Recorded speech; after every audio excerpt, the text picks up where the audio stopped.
On n'obtient rien sans beaucoup de travail, à cause de la multitude des prétendants.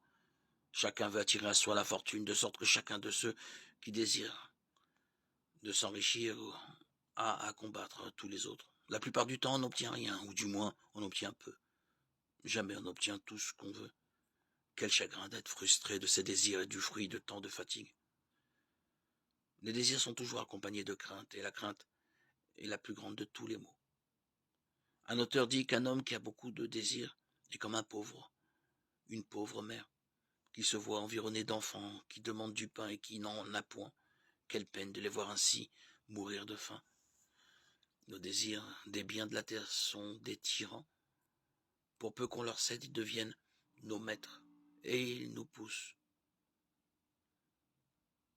à entrer dans la fournaise. Ils nous possèdent comme le feu qui, dit le livre des Proverbes, ne dit jamais assez. C'est pourquoi les sages de l'Antiquité déjà enseignaient l'importance de la tempérance dans la vie d'un homme.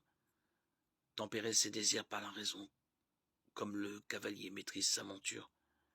L'homme, il établit un ordre véritable dans son intérieur.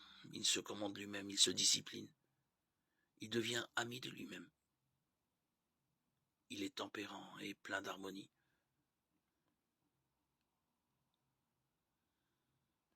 Rappelle-toi ta parole à ton serviteur, celle dont tu fis mon espoir. J'ai fait de tes commandements mon cantique, dans ma demeure d'étranger. Psaume 118.